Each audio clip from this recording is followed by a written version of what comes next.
Hi YouTube.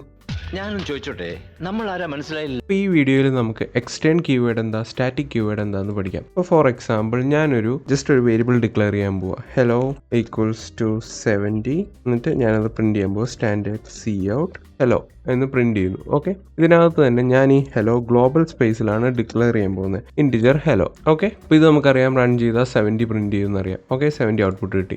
ഞാൻ ഇനി വേറൊരു പുതിയൊരു ഫയലും കൂടെ ഉണ്ടാക്കുന്നു. ഇപ്പോൾ ഇപ്രാവശ്യം ഞാൻ ഉണ്ടാക്കുന്ന ഫയൽ ഒരു CPP ഫയലാണ്. ഞാനിത് ജസ്റ്റ് source.cpp എന്ന് പറഞ്ഞൊരു ഫയൽ ഉണ്ടാക്കി. ഓക്കെ, എന്നിട്ട് ഞാൻ ഇവിടെയും സെയിം നെയിമുള്ള വേറൊരു വേരിയബിൾ ഡിക്ലെയർ ചെയ്യുന്നു. ഇൻറ്റിജർ ഹലോ ഈക്വൽസ് ടു 10 എന്ന് പറഞ്ഞ് ഞാൻ ഡിക്ലെയർ ചെയ്തു. ഓക്കെ, എന്നിട്ട് ഞാൻ ഇനി ഇത് റൺ ചെയ്യാൻ നോക്കുന്നു. സെയിം പ്രോഗ്രാം തന്നെ. പക്ഷെ ഇപ്രാവശ്യം നമ്മൾ റൺ ചെയ്യുമ്പോൾ നമുക്ക് എററാണ് കിട്ടുന്നത്. നോക്കിയേ, ഇവിടെ എന്ത് എററാണ് കിട്ടിയേക്കണേ? ലിങ്കർ എററാണ് കിട്ടിയേക്കുന്നത്. ഇൻറ്റിജർ ഹലോ ഓൾറെഡി ഡിഫൈൻ എന്നാണ് പറയുന്നത്. അപ്പോൾ ഇത് എന്തുകൊണ്ട് അങ്ങനെ എറർ വരുന്നത്? കാരണം നമ്മളിത് രണ്ടും സെപ്പറേറ്റ് ഫയൽസ് ആണല്ലോ. നമ്മളിവിടെ ആ ഫയൽ ഇൻക്ലൂഡും ചെയ്യുന്നില്ല, #include source.cpp ഒന്നും ചെയ്യുന്നില്ല. പക്ഷെ എന്നിട്ടും നമുക്ക് എറർ കിട്ടുന്നു. കാരണം എന്താണെന്ന് വെച്ചാൽ C++ കമ്പൈൽ ചെയ്ത് കഴിഞ്ഞ് ലിങ്ക് ചെയ്യുമ്പോൾ നമുക്കറിയാം, ഈ CPP ഫയൽ എന്ന് പറഞ്ഞാൽ നമ്മൾ നേരത്തെ പറഞ്ഞിട്ടുണ്ട്, ഓരോ ട്രാൻസ്ലേഷൻ യൂണിറ്റ്സ് എന്ന് പറയും. ഇത് ഓരോന്നും സെപ്പറേറ്റ് ട്രാൻസ്ലേഷൻ യൂണിറ്റ്സ് ആണ്. ഓക്കെ, അതുകൊണ്ട് തന്നെ ഇത് ആദ്യം കമ്പൈൽ ചെയ്യുമ്പോൾ കമ്പൈൽ ചെയ്ത് കഴിഞ്ഞു. ഈ ഹലോ എന്ന് പറഞ്ഞ വേരിയബിൾ ഇവിടെ ഡിക്ലെയർ ചെയ്തിട്ടുണ്ട് ഈ ട്രാൻസ്ലേഷൻ യൂണിറ്റിൽ. ഇത് കമ്പൈൽ ചെയ്യുമ്പോൾ ഇവിടെയും ഈ വേരിയബിൾ ഡിക്ലെയർ ചെയ്തിട്ടുണ്ട്. അപ്പോൾ ഇത് രണ്ടും സെപ്പറേറ്റ് ട്രാൻസ്ലേഷൻ യൂണിറ്റാണ്. പക്ഷെ കമ്പൈൽ ചെയ്ത് കഴിഞ്ഞിട്ടുള്ള സ്റ്റേജാണ് ലിങ്കിങ് സ്റ്റേജ്. ലിങ്കിങ് സ്റ്റേജിൽ നമുക്കറിയാം, നമുക്കൊരു ഒറ്റ എക്സിക്യൂട്ടബിൾ ആയിട്ടാണ് റൺ ചെയ്യേണ്ടത്. അപ്പോൾ ഒറ്റ എക്സിക്യൂട്ടബിൾ ആകുമ്പോൾ നമുക്ക് പല ട്രാൻസ്ലേഷൻ യൂണിറ്റ്സിലുള്ള ഈ ഫയൽസ് എല്ലാം, ഈ കോഡ് എല്ലാം നമുക്ക് സിംഗിൾ ഒരു ഫയലാക്കി എക്സിക്യൂട്ടബിൾ ആക്കണം. അപ്പോൾ ഇത് ലിങ്ക് ചെയ്യാൻ നേരത്ത് ഇത് ചെക്ക് ചെയ്യും. ഇതേ വേരിയബിൾ തന്നെ, ഇത് ഗ്ലോബൽ സ്പേസിലാണല്ലോ. അപ്പോൾ വേറെ ട്രാൻസ്ലേഷൻ യൂണിറ്റിൽ ഇതേ വേരിയബിൾ തന്നെ ഡിക്ലെയർ ചെയ്ത് കാണുമ്പോഴാണ് ഇത് എറർ ത്രോ ചെയ്യണേ. ലിങ്കിങ് സ്റ്റേജിലാണ് അത് എറർ ത്രോ ചെയ്യണേ. അപ്പോൾ ഇത് നമുക്ക് എങ്ങനെ റിസോൾവ് ചെയ്യാന്ന് വെച്ചാൽ, നമുക്ക് എക്സ്റ്റേൺ എന്ന് പറഞ്ഞൊരു കീവേഡ് ഉണ്ട്, C++ തന്നെ പ്രൊവൈഡ് ചെയ്യുക. ഈ എക്സ്റ്റേൺ എന്ന് പറഞ്ഞ കീവേഡ് എന്താ പറയുന്നതെന്ന് വെച്ചാൽ, എക്സ്റ്റേണൽ ആയിട്ട് ഇതേപോലത്തെ ഹലോ എന്ന് പറഞ്ഞ വേറൊരു സിമ്പിൾ എവിടെയോ ഡിഫൈൻ ചെയ്തിട്ടുണ്ട് എന്ന് നമ്മൾ നമ്മുടെ പ്രോഗ്രാമിനോട് പറയുകയാണ്. അപ്പോൾ ഇത് ലിങ്ക് ചെയ്യാൻ നേരത്തെ ഇപ്രാവശ്യം എന്താ ചെയ്യുന്നത് വെച്ചാൽ, ഇത് ആദ്യം ഇത് കമ്പൈൽ ചെയ്യുമ്പോൾ ഈ ഫയൽ കമ്പൈൽ ചെയ്തു, പിന്നെ ഈ ഫയലും കമ്പൈൽ ചെയ്തു. പക്ഷെ പിന്നെ ലിങ്കിങ് സ്റ്റേജിൽ എന്ത് ചെയ്യുന്നത് വെച്ചാൽ, ഈ എക്സ്റ്റേൺ കീവേഡ് കാണുമ്പോൾ ലിങ്കറിന് മനസ്സിലാവും, ഇത് ഇവിടെ പുതിയൊരു വേരിയബിൾ അല്ല, പകരം ഇത് വേറെ എക്സ്റ്റേണൽ ആയിട്ടുള്ള ഒരു ട്രാൻസ്ലേഷൻ യൂണിറ്റിലുള്ള ഒരു വേരിയബിൾ ആണ് ആക്സസ് ചെയ്യുന്നത് ഇവിടെ എന്നാണ് ഈ എക്സ്റ്റേൺ കീവേഡ് ഉപയോഗിക്കുന്നത്. അപ്പോൾ നമ്മൾ ഇനി റൺ ചെയ്യാൻ നോക്കിയാലോ, നമുക്കിവിടെ ഔട്ട്പുട്ട് 70 കിട്ടി. അപ്പോൾ ഇത് എങ്ങനെ എക്സ്റ്റേണൽ ആയിട്ട് ലിങ്ക് ആയേ എന്ന് നമുക്ക് വേണമെങ്കിൽ ഒന്നുകൂടെ കാണിക്കാം. ഞാൻ ഈ ഹലോ ഈക്വൽ ടു 70 എന്നുള്ളത് ഇവിടുന്ന് റിമൂവ് ചെയ്തു. ഇനി ഞാനിത് റൺ ചെയ്താൽ നമുക്ക് ഔട്ട്പുട്ട് 10 കിട്ടി. അതായത് നമ്മൾ ഇവിടെ കൊടുത്ത വാല്യൂ ആണ് ഇവിടെ ഇപ്പോൾ യൂസ് ആയേക്കണേ. അപ്പോൾ അതാണ് എക്സ്റ്റേൺ കീവേഡിന്റെ അഡ്വാൻറ്റേജ്. പക്ഷേ ഇനി ഫോർ എക്സാമ്പിൾ എനിക്ക് ഇവിടെ ഒരു പുതിയ വേരിയബിൾ തന്നെ ഡിക്ലെയർ ചെയ്യണം. ഇതിപ്പോൾ നമുക്കറിയാം എക്സ്റ്റേണൽ ആയിട്ട് ഈ വേരിയബിളിലേക്കാണ് ലിങ്ക് ആകുന്നതെന്ന്. പക്ഷെ എനിക്ക് ഇവിടെ വേറെ ഈ ഹലോ എന്ന് പറഞ്ഞ് ഒരു വേരിയബിൾ തന്നെ ഡിക്ലെയർ ചെയ്യണം. പക്ഷേ അത് എറർ ത്രോ ചെയ്യാനും പാടില്ല, എക്സ്റ്റേണൽ ആയിട്ട് ലിങ്ക് ചെയ്യാനും പാടില്ല. അതായത് എനിക്ക് 10 എന്ന് പറഞ്ഞ വാല്യൂ ഒരിക്കലും ഇവിടെ വരാൻ പാടില്ല. അതെങ്ങനെ ചെയ്യാൻ പറ്റും? നമുക്കറിയാം ഇവിടെ എക്സ്റ്റേണൽ കീവേഡ് റിമൂവ് ചെയ്ത് റൺ ചെയ്താൽ എററാണ് ത്രോ ചെയ്യണേ. അപ്പോൾ അതെങ്ങനെ ലിങ്ക് ചെയ്യാൻ പറ്റും? എനിക്കിത് സെപ്പറേറ്റ് വേരിയബിൾ ആയിട്ട് റൺ ചെയ്യാൻ പറ്റണം. അപ്പോൾ അതിനു വേണ്ടിയാണ് നമുക്ക് സ്റ്റാറ്റിക് എന്ന് പറഞ്ഞ കീവേഡ് ഉള്ളത്. അപ്പം ഞാനിവിടെ സ്റ്റാറ്റിക് എന്ന് പറഞ്ഞ കീവേഡ് ഇട്ട് കഴിഞ്ഞ് ഞാനിത് റൺ ചെയ്താൽ നമുക്കറിയാം ഇവിടെ ഔട്ട്പുട്ട് 0 ആണ് വരുന്നത്. കാരണം എന്താ? ഇപ്പം ഇതൊരു സെപ്പറേറ്റ് വേരിയബിൾ ആണ്. ഇത് ഈ സ്റ്റാറ്റിക് കീവേഡ് എന്താ ചെയ്യുന്നതെന്ന് വെച്ചാൽ, ഈ ഹലോ എന്ന് പറഞ്ഞ ഈ വേർഡ് ഈ ട്രാൻസ്ലേഷൻ യൂണിറ്റ്, അതായത് ഈ CPP ഫയലിൽ മാത്രമാണ് ഉപയോഗിക്കാൻ ആക്സസ് ഉള്ളൂ എന്നുള്ള രീതിയിലാക്കും. അതാണ് സ്റ്റാറ്റിക് കീവേഡ് ചെയ്യുന്നത്. അതായത് ജസ്റ്റ് നമ്മൾ ക്ലാസ്സിൽ പ്രൈവറ്റ് വേരിയബിൾ ചെയ്യുമ്പോൾ പ്രൈവറ്റ് ആയിട്ട് മെമ്പേഴ്സ് യൂസ് ചെയ്യുന്ന പോലെ തന്നെ സ്റ്റാറ്റിക് കീവേഡ് ഈ വേരിയബിൾ ഈ ഒരു ട്രാൻസ്ലേഷൻ യൂണിറ്റിൽ മാത്രം യൂസ് ചെയ്യാൻ പറ്റുന്ന രീതിയിലാക്കും. അതാണ് സ്റ്റാറ്റിക് കീവേഡ് ചെയ്യുന്നത്. അപ്പോൾ ഇത് ഈ ഒരു ട്രാൻസ്ലേഷൻ യൂണിറ്റിൽ മാത്രം ഉള്ളതുകൊണ്ട് തന്നെ ലിങ്ക് ചെയ്യാൻ നേരത്ത് ലിങ്കർ നോക്കുമ്പോൾ ഇവിടെ ഒരു ഹലോ ഡിക്ലെയർ ചെയ്തിട്ടുണ്ട്.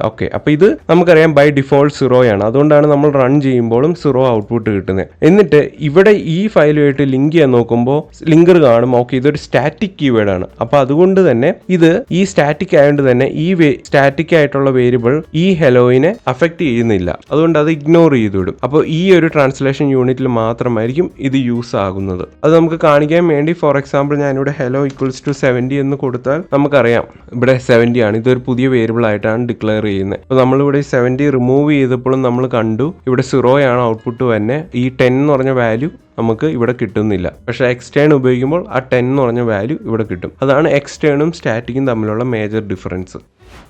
അപ്പോൾ ഈ സ്റ്റാറ്റിക് ആക്ച്വലി വേരിയബിൾസിൽ മാത്രമല്ല, നമുക്ക് വേണമെങ്കിൽ ഫംഗ്ഷൻസിലും അതേ കൺസെപ്റ്റ് തന്നെ യൂസ് ചെയ്യാം. അപ്പോൾ എനിക്കിവിടെ ഒരു ഫംഗ്ഷൻ ഉണ്ട്, വോയിഡ് ഹെലോ എന്ന് പറഞ്ഞൊരു ഫംഗ്ഷൻ ഉണ്ട്. അപ്പോൾ വോയിഡ് ഹെലോ ഓക്കെ, ഞാനൊരു ഗ്ലോബൽ ഫംഗ്ഷൻ ഉണ്ടാക്കി. അതേ ഫംഗ്ഷൻ തന്നെ ഞാൻ ഇവിടെയും ഡിക്ലെയർ ചെയ്യുന്നു. Okay, void hello. ഓക്കെ, ഞാനിങ്ങനെ ഫംഗ്ഷൻ ഡിക്ലെയർ ചെയ്തു. ഇതെല്ലാം റിമൂവ് ചെയ്യാം. ഇനി ഞാനിത് റൺ ചെയ്യാൻ നോക്കിയാലോ, നമുക്കിവിടെ എറർ കിട്ടുന്നത് കാണാം. ലിങ്കർ എറർ തന്നെ നമുക്ക് കാണാം. ഇവിടെ hello already defined in sample C++. 1 or more multiply defined symbols. അതായത് നമ്മൾ ഇവിടെ ഡിഫൈൻ ചെയ്തത് തന്നെ ഇവിടെ ഗ്ലോബൽ സ്പേസിലായതുകൊണ്ട് യൂസ് ചെയ്യാൻ പറ്റുന്നില്ല. അപ്പോൾ ഇവിടെയും നമുക്ക് വേണമെങ്കിൽ സ്റ്റാറ്റിക് കീവേഡ് ഉപയോഗിക്കാം. അപ്പോൾ സ്റ്റാറ്റിക് കീവേഡ് ഉപയോഗിക്കുമ്പോൾ നമുക്കറിയാം ഈ ഹെലോ എന്ന് പറഞ്ഞ ഫംഗ്ഷൻ ഇപ്പോൾ ഈ ട്രാൻസ്ലേഷൻ യൂണിറ്റി മാത്രമുള്ളൂ. അപ്പോൾ നമ്മളിനി ഇത് റൺ ചെയ്താൽ നമുക്ക് പ്രോഗ്രാം റൺ ആവുന്നത് കാണാം. അപ്പോൾ ഇതാണ് മെയിനായിട്ട് സ്റ്റാറ്റിക്കും വെസ്റ്റേണും തമ്മിലുള്ള മേജർ ഡിഫറൻസ്. ഞാൻ ഈ സോഴ്സ് ഫയൽ ഡിലീറ്റ് ആക്കി. എന്നിട്ട് ഇനി നമുക്ക് സ്റ്റാറ്റിക് ക്ലാസിൻ്റെയും സ്ട്രക്ചറിൻ്റെയും കോണ്ടെക്സ്റ്റിൽ എങ്ങനെയാണ് ഡിഫറെൻ്റ് ആവുന്നത് എന്ന് പഠിക്കാം. അപ്പോൾ ക്ലാസ്സിലും സ്ട്രക്ചറിലും ഇച്ചിരൂടെ ഡിഫറെൻ്റ് ആണ് സ്റ്റാറ്റിക്കിൻ്റെ ഒരു കൺസെപ്റ്റ്. അതായത് ഇപ്പോൾ എനിക്ക് ഫോർ എക്സാമ്പിൾ ഞാൻ ഒരു ക്ലാസ് ഉണ്ട്, ക്ലാസ് സ്റ്റുഡൻറ്റ്. അതിനകത്ത് ഞാൻ ലെറ്റ്സ് സേ പബ്ലിക് ആക്കുന്നു. പബ്ലിക് ആയിട്ട് കുറച്ച് വേരിയബിൾസ് ഡിക്ലെയർ ചെയ്യുന്നു. അപ്പോൾ അതിനു വേണ്ടി ഞാൻ ആക്ച്വലി സ്ട്രിങ് എന്ന് പറഞ്ഞ ഒരു ഹെഡർ ഇൻക്ലൂഡ് ചെയ്യണം. അത് C++ൽ തന്നെ ഇൻബിൽഡ് ആയിട്ടുള്ള ഒരു ഹെഡർ ഫയലാണ് സ്ട്രിങ്. അതായത് അത് സ്ട്രിങ് ടൈപ്പ് നമുക്ക് യൂസ് ചെയ്യാൻ വേണ്ടി ഹെൽപ്ഫുൾ ആവും. അപ്പോൾ അതിനു വേണ്ടി എന്താ ചെയ്യണമെന്ന് വെച്ചാൽ ഞാൻ സ്റ്റാൻഡേർഡ് സ്ട്രിങ് എന്ന് പറഞ്ഞ് ഞാൻ ഒരു സ്കൂൾ നെയിം എന്ന് കൊടുത്തു. ഓക്കെ, സ്റ്റാൻഡേർഡ് സ്ട്രിങ് ടൈപ്പ് ഉള്ള സ്കൂൾ നെയിം. ഓക്കെ, എന്നിട്ട് ഇൻറ്റിജർ റോൾ നമ്പർ എന്നും കൊടുത്തു. ഓക്കെ, ഇപ്പം ഇത് രണ്ടും പബ്ലിക് ആണ്. ഇപ്പം ഞാൻ ഈ ഒരു ഫംഗ്ഷനും കൂടെ ആഡ് ചെയ്യുക ഇത് പ്രിന്റ് ചെയ്യാൻ വേണ്ടി. Void print. എന്നിട്ട് ഇവിടെ വാല്യൂസ് പ്രിന്റ് ചെയ്യണം. Standard C out school name dot C string base. നമുക്ക് റോൾ നമ്പറോടെ പ്രിന്റ് ചെയ്യാം. Okay, standard N line. ഇത് നമ്മുടെ ക്ലാസ്സിൻ്റെ തന്നെ മെമ്പർ ആയതുകൊണ്ട് നമുക്ക് ദിസ് കീവേഡ് ഉപയോഗിക്കാം. ഇപ്പം ദിസ് സ്കൂൾ നെയിമും ദിസ് റോൾ നമ്പറും. ഓക്കെ, ഇനി ഞാൻ ഈ ക്ലാസ്സിൻ്റെ ഈ സ്റ്റുഡൻറ്റ് ക്ലാസ്സിൻ്റെ 2 ഒബ്ജക്ട്സ് ക്രിയേറ്റ് ചെയ്യുന്നു. അപ്പം ഞാനിവിടെ സ്റ്റുഡൻറ്റ് സാക്ക് അതുപോലെ തന്നെ സ്റ്റുഡൻറ്റ് സാക്ക് 2 എന്നും പറഞ്ഞ് ഒബ്ജക്റ്റ് ഉണ്ടാക്കി. ഓക്കെ, സാക്ക് 2 ഒബ്ജക്റ്റ് ഉണ്ടാക്കി. ഇനി ഞാൻ സാക്കിനകത്തിട്ട് വാല്യൂ കൊടുക്കുന്നു. സാക്ക് dot school name equals to XYZ. അപ്പോൾ 2 സ്റ്റുഡൻസും സെയിം സ്കൂളിലായിരിക്കുമല്ലോ, അതുകൊണ്ട് തന്നെ ഞാൻ സെയിം സ്കൂൾ നെയിം 2 സ്റ്റുഡൻസിനും കൊടുക്കാം. റോൾ നമ്പർ പക്ഷേ നമുക്ക് ഡിഫറെൻ്റ് ആയിട്ട് കൊടുക്കാം. ഇവിടെ സാക്ക് 2നും ഞാൻ സെയിം സ്കൂൾ നെയിം കൊടുക്കുന്നു. സാക്ക് 2 dot school name equals to XYZ.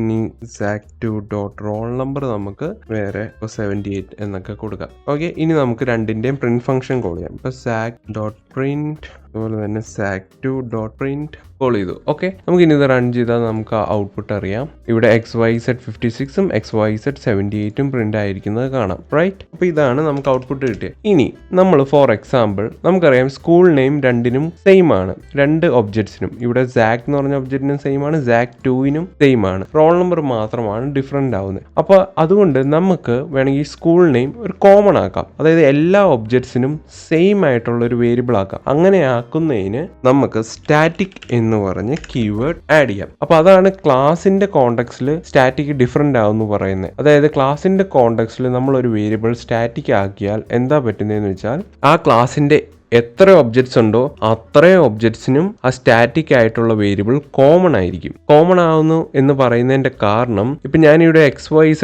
എന്നിട്ടല്ലോ, അതിന് പകരം ഞാനിപ്പോൾ ഫോർ എക്സാമ്പിൾ QWR എന്നാണ് ഇടുന്നത്. ഓക്കെ, ഞാൻ ഇനി ഇത് റൺ ചെയ്യുന്നു. റൺ ചെയ്യുമ്പോൾ നമുക്ക് കാണാം ഇവിടെ ഒരു എററാണ് വന്നത്. എന്റെ അധോലോക ജീവിതത്തിലെ ആദ്യത്തെ തിരിച്ചടി.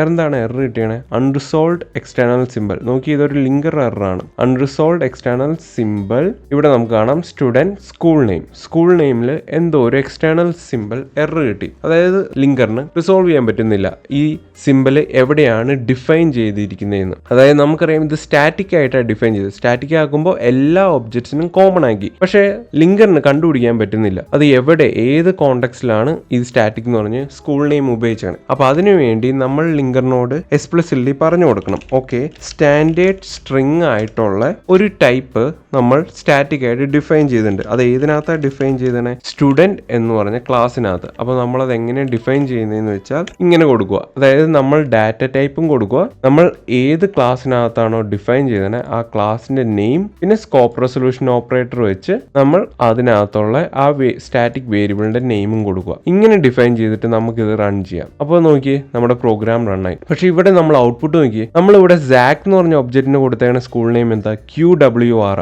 സാക് 2ന് കൊടുത്തേക്കുന്ന സ്കൂൾ നെയിം ആണ് XYZ. പക്ഷെ ഇവിടെ നമ്മൾ പ്രിന്റ് ചെയ്യുമ്പോൾ, ഓരോ ഒബ്ജക്റ്റും പ്രിന്റ് ചെയ്യുമ്പോൾ സാക്കിന്റെ ഒബ്ജക്റ്റിനകത്ത് QWR റീപ്ലേസ് ആയി XYZ ആയി. അതെന്തുകൊണ്ടാണ് അങ്ങനെ? കാരണം എന്താന്ന് വെച്ചാൽ അതാണ് സ്റ്റാറ്റിക് കീവേഡിന്റെ ഫംഗ്ഷൻ. ഞാൻ പറഞ്ഞു സ്റ്റാറ്റിക് കീവേഡ് എന്താ ചെയ്യുന്നത്? ആ സ്കൂൾ നെയിം എന്ന് പറഞ്ഞ വേരിയബിൾ കോമൺ ആക്കും. അതായത് രണ്ട് ഒബ്ജക്റ്റിനും ഇപ്പൊ കോമൺ ആണ്. അപ്പൊ ഇത് എന്താ ചെയ്യുന്നതെന്ന് വെച്ചാൽ സാക്കിൽ ആദ്യം ഞാൻ QWR കൊടുത്തു, അത് കഴിഞ്ഞ് സാക് 2ൽ സ്കൂൾ നെയിം വീണ്ടും റീഅസൈൻ ആണ് ചെയ്യുന്നത്. റീഅസൈൻ ചെയ്യുമ്പോൾ ഇത് കോമൺ ആയതുകൊണ്ട് തന്നെ ഈ സാക് 2ൽ വരുത്തുന്ന ചേഞ്ചസ് ഈ സാക്കിന്റെ സ്കൂൾ നെയിമിനും വരും. അതുകൊണ്ടാണ് ഇവിടെ XYZ എന്നാവുന്നത്. അതാണ് സ്റ്റാറ്റിക് കീവേഡ് ചെയ്യുന്നത്. ഓക്കെ, ഇപ്പോൾ നമുക്കിത് കോമൺ ആയതുകൊണ്ട് തന്നെ നമുക്കിത് കോമൺ ആയിട്ട് കൊടുക്കാനും പറ്റും ഡിക്ലെയർ ചെയ്യുമ്പോൾ. അതായത് ഞാൻ ഈ വേരിയബിൾ ഇനിഷ്യലൈസ് ചെയ്യുമ്പോൾ കോമൺ ആയിട്ട് കൊടുക്കാം. അപ്പോൾ ഞാൻ അതിന് എന്താ ചെയ്യേണ്ടതെന്ന് വെച്ചാൽ സ്റ്റുഡൻറ് ക്ലാസ് നെയിം കൊടുത്തിട്ട് സ്കോപ്പ് റെസൊല്യൂഷൻ വെച്ച് നമ്മുടെ സ്കൂൾ നെയിം ആക്സസ് ചെയ്യാം. എന്നിട്ട് ഈക്വൽസ് ടു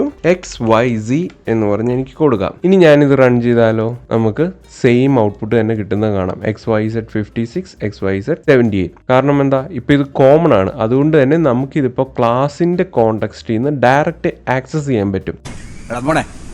രംഗച്ചടം കാണിക്കും പറഞ്ഞാൽ കാണിക്കും. അപ്പൊ ഇതാണ് സ്റ്റാറ്റിക് കീവേഡിന്റെ യൂസ് കേസും.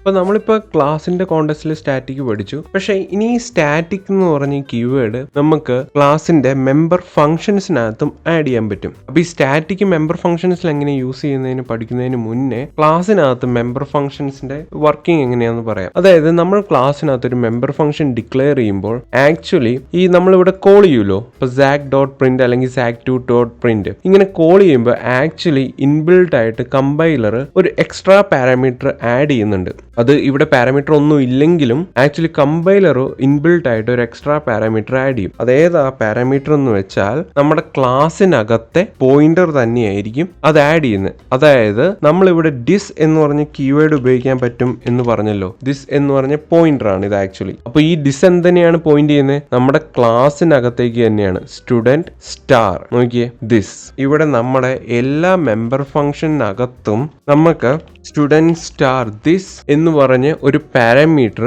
ഇവിടെ കമ്പൈലർ തന്നെ പാസ് ചെയ്യുന്നുണ്ട് ഇൻബിൽട്ട് ആയിട്ട്. ഓക്കെ, അതായത് നമുക്കത് ഇവിടെ റൈറ്റ് ചെയ്യേണ്ട ആവശ്യമില്ല, കാരണം കമ്പൈലർ തന്നെ ഇൻബിൽട്ട് ആയിട്ട് ഹാൻഡിൽ ചെയ്തോളും. അപ്പൊ അങ്ങനെയാണ് മെമ്പർ ഫംഗ്ഷൻസിന്, അതായത് ഈ ഫംഗ്ഷന് ഈ ക്ലാസ്സിനകത്തുള്ള ഈ വേരിയബിൾസ് ആക്സസ് ചെയ്യാൻ പറ്റുന്നത്. ഇനി നമ്മൾ സ്റ്റാറ്റിക് എന്ന് പറഞ്ഞ കീവേഡ് ആഡ് ചെയ്യാൻ പോവാം. അപ്പൊ ഞാൻ ഈ സ്റ്റാറ്റിക് എന്ന് പറഞ്ഞ കീവേഡ് ഈ മെമ്പർ ഫംഗ്ഷനിലേക്ക് ആഡ് ചെയ്യുമ്പോൾ നമുക്കറിയാം സ്റ്റാറ്റിക് കോമൺ ആക്കും. അതായത് ഇപ്പൊ ഈ ക്ലാസ്സിന് കോമൺ ആണ് ഈ പ്രിന്റ് എന്ന് പറഞ്ഞ ഫംഗ്ഷൻ. ഈ എല്ലാ ഒബ്ജക്ട്സിനും ഇപ്പൊ സെയിം കോമൺ പ്രിന്റ് ഫംഗ്ഷൻ ആണ്. അപ്പൊ അതുകൊണ്ട് തന്നെ നോക്കിക്കേ, നമുക്കിപ്പോ ഇവിടെ റോൾ നമ്പറിൽ ഒരു എറർ ആണ് കാണിക്കുന്നത്. A non static member reference must be related to a specific object. അതായത് ഇത് കോമൺ ആയതുകൊണ്ട് തന്നെ ഇത് ഏത് റോൾ നമ്പർ ആക്സസ് ചെയ്യണേന്ന് അറിയില്ല. ഈ പ്രിന്റ് ഫംഗ്ഷൻ സ്റ്റാറ്റിക്കും ആണ്. അപ്പോൾ അതുകൊണ്ട് തന്നെ ഇവിടെ റോൾ നമ്പർ പക്ഷെ സ്റ്റാറ്റിക് അല്ല. നമുക്ക് നോക്കിയേ, ഇവിടെ നമുക്ക് സ്കൂൾ നെയിം മാത്രമേ സ്റ്റാറ്റിക് ഉള്ളൂ. അതുകൊണ്ട് സ്കൂൾ നെയിമിൽ ഒരു എററും കാണിക്കുന്നില്ല. പക്ഷെ ഇവിടെ ഇത് നോൺ സ്റ്റാറ്റിക് ആണ്. അതുകൊണ്ടാണ് ഈ പറയുന്നത് non static member reference must be related to a specific object. അതായത് ഇതിന്റെ ഏതെങ്കിലും ഒരു ഒബ്ജക്റ്റ് ഇവിടെ പാസ് ആകണം, എങ്കിൽ മാത്രമേ ഈ റോൾ നമ്പർ കോൾ ചെയ്യാൻ പറ്റുള്ളൂ. നമ്മൾ ഈ സ്റ്റാറ്റിക് എന്ന് പറഞ്ഞ കീവേഡ് ആഡ് ചെയ്യുമ്പോൾ നമ്മൾ ഇച്ചിരി മുമ്പ് പറഞ്ഞു സാധാ മെമ്പർ ഫംഗ്ഷനിൽ ഇവിടെ നമ്മുടെ ക്ലാസിന്റെ തന്നെ ഒരു പോയിന്റർ കമ്പൈലർ ആഡ് ചെയ്യുന്നു ഇല്ലേ? അങ്ങനെയാണ് ഈ ദിസ് എന്ന് പറഞ്ഞ കീവേഡ് വെച്ച് നമുക്ക് ഇവിടെ ഈ റോൾ നമ്പറും സ്കൂൾ നെയിമും ആക്സസ് ചെയ്യാൻ പറ്റുന്നത്. പക്ഷെ നമ്മൾ സ്റ്റാറ്റിക് ആക്കുമ്പോൾ ഈ ഡിസ് എന്ന് പറഞ്ഞ കീവേഡ് കമ്പൈലർ ആഡ് ചെയ്യില്ല. അതാണ് മേജർ ഡിഫറൻസ്. അത് ഇൻബിൽട്ട് ആയിട്ടാണ് നമ്മളിവിടെ ചേഞ്ച് കാണുന്നില്ല. പക്ഷെ കമ്പൈലർ ഇൻബിൽട്ട് ആയിട്ട് ആഡ് ചെയ്യുന്ന ഡിസ് എന്ന് പറഞ്ഞ കീവേഡ് ആഡ് ചെയ്യില്ല. ആ ഡിസ് എന്ന് പറഞ്ഞ കീവേഡ് ആഡ് ചെയ്യാത്തതുകൊണ്ട് തന്നെ നമുക്കിവിടെ ഇത് നോൺ സ്റ്റാറ്റിക് മെമ്പർ നമുക്ക് ആക്സസ് ചെയ്യാനും പറ്റുന്നില്ല, കാരണം ഇത് കോമൺ അല്ല. അപ്പൊ കമ്പൈലറിന് അറിയുകയും ചെയ്യില്ല ഇത് ഏത് ഒബ്ജക്റ്റിന്റെ കോൾ ചെയ്യണേ കാരണം ഇത് കോമൺ ആണ്. പക്ഷെ ഈ കോമൺ ആയിട്ടുള്ള ഫംഗ്ഷനിൽ ഇത് ഏത് ഒബ്ജക്റ്റിന്റെ കോൾ ചെയ്യണേ എന്നറിയില്ല. സ്റ്റാറ്റിക് വേരിയബിൾസ് മാത്രമേ യൂസ് ചെയ്യാനും പറ്റുള്ളൂ. അപ്പൊ എനിക്കിവിടെ റോൾ നമ്പർ ഡയറക്റ്റ്ലി യൂസ് ചെയ്യാൻ പറ്റില്ല. അപ്പോൾ ഇവിടെ എനിക്ക് സ്കൂൾ നെയിം ആണ് ഡയറക്റ്റ്ലി യൂസ് ചെയ്യാൻ പറ്റുള്ളൂ. ഇതാണ് സ്റ്റാറ്റിക് ഫംഗ്ഷൻസിൽ പ്രത്യേകമായി ശ്രദ്ധിക്കേണ്ടത്. ഇനി നമുക്ക് ഈ റോൾ നമ്പർ യൂസ് ചെയ്യണമെങ്കിൽ നമ്മൾ അതിന്റെ ഒബ്ജക്റ്റ് എക്സ്പ്ലിസിറ്റ്ലി പാസ് ചെയ്യണം. അപ്പോൾ എനിക്ക് ഇവിടെ സ്റ്റുഡൻറ് സ്റ്റാർ ന്യൂ ഒബ്ജക്റ്റ് എന്ന് പറഞ്ഞ് ഞാനിവിടെ കൊടുത്തു എന്ന് വിചാരിക്കുക. എന്നിട്ട് ഞാനിവിടെ എക്സ്പ്ലിസിറ്റ്ലി ഞാനിവിടെ ഈ ന്യൂ ഒബ്ജക്റ്റിന്റെ റോൾ നമ്പർ വേണമെങ്കിൽ എനിക്ക് പ്രിന്റ് ചെയ്യാം. New object dot roll number. Okay, new object arrow roll number. ഇങ്ങനെ ഞാൻ പാസ് ചെയ്ത് കഴിഞ്ഞ് എനിക്കിവിടെ വേണമെങ്കിൽ ഈ സാക്ക് തന്നെ പാസ് ചെയ്യാം. സാക്ക് 2 ഇത് പോയിന്റർ ആണ്. ഞാനിത് അഡ്രസ് ആയിട്ട് പാസ് ചെയ്യുന്നു. ഓക്കെ, എന്നിട്ട് ഞാനിത് റൺ ചെയ്താൽ നമുക്കിവിടെ ഔട്ട്പുട്ട് കാണാം. XYZ 56ഉം 78ഉം റോൾ നമ്പറും നമുക്ക് പ്രിന്റ് ആയത് കാണാം. സോ ഇതാണ് ആക്ച്വലി സ്റ്റാറ്റിക് അല്ലാത്തപ്പോൾ പറ്റുന്നത്. ഇങ്ങനെ ഒരു പോയിന്റർ പാസ് ആവുന്നുണ്ട്. പക്ഷെ നമ്മൾ സ്റ്റാറ്റിക് ആഡ് ചെയ്യുമ്പോൾ നമ്മളത് എക്സ്പ്ലിസിറ്റ്ലി ഡിഫൈൻ ചെയ്താൽ മാത്രമേ നമുക്കിവിടെ റോൾ നമ്പർ യൂസ് ചെയ്യാൻ പറ്റുള്ളൂ. അപ്പോൾ ഈ എപ്പിസോഡിൽ നമ്മൾ സ്റ്റാറ്റിക്കും എക്സ്റ്റേണും കുറച്ച് ഡീപ്പായിട്ട് പഠിച്ചു. അടുത്ത എപ്പിസോഡിൽ നമുക്ക് കോൺസ്റ്റൻസിനെ പറ്റി പഠിക്കാം. പോവാൻ വരട്ടെ, ചിലപ്പോൾ ഓട്ടം കിട്ടാൻ സാധ്യതയുണ്ട്.